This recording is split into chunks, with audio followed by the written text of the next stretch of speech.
ഞാൻ കാര്യങ്ങൾ വിശദമായിട്ട് പ്രതിപക്ഷ നേതാവ് പറയുമെന്നതുകൊണ്ട് ഞാനൊന്നും ആധികാരികമായി പറയാൻ ആഗ്രഹിക്കുന്നില്ല. പക്ഷെ ഞാൻ ആദ്യവട്ടം MLA ആയി നിയമസഭയിൽ ചെന്നിട്ടുള്ള വ്യക്തിയാണ്.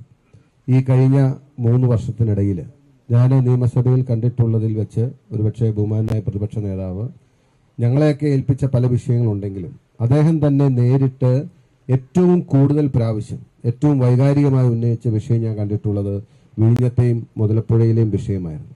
തീർച്ചയായിട്ടും കേരളത്തിൽ ഒരു സമൂഹത്തെ ബാധിക്കുന്ന ഒരു പ്രശ്നമുണ്ടെങ്കിൽ അതിനെ സംബന്ധിച്ച് നീതിയുടെയും സത്യത്തിന്റെയും നന്മയുടെയും ഭാഗത്തു നിന്നുള്ള ഒരു കാഴ്ചപ്പാട് നമ്മുടെ പാർട്ടിയും ഞങ്ങളുടെ നേതാക്കന്മാരും ഇന്നുവരെ കൈക്കൊണ്ടിട്ടുണ്ട്. ആ കാര്യത്തിൽ ഞങ്ങൾക്ക് ഒരിക്കലും ഒരാശങ്കയും തോന്നിയിട്ടില്ല.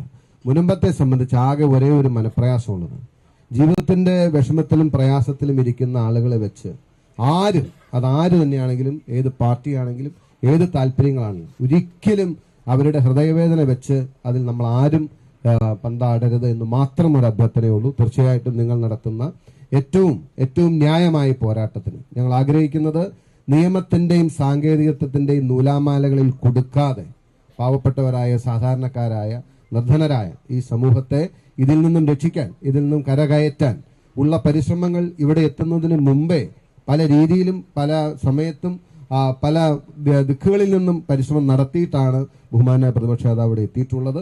അദ്ദേഹത്തിന്റെ സമഗ്രമായ ഇടപെടൽ, ആത്മാർത്ഥമായ ഇടപെടൽ ഈ വരുന്ന ആളുകളിൽ എല്ലാവർക്കും ബോധ്യമാണ്. ആരെത്ര മറച്ചു പിടിച്ചാലും സത്യത്തെ അങ്ങനെ മറക്കാൻ ആർക്കും കഴിയില്ല.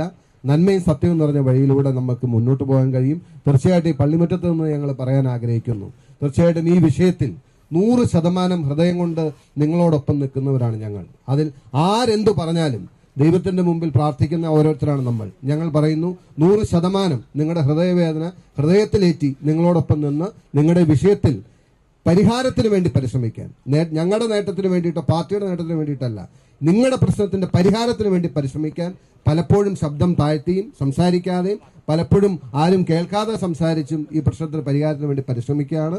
ദൈവം സഹായിച്ച് നമുക്ക് ഇതിനൊരു പരിഹാരം കാണാൻ കഴിയും.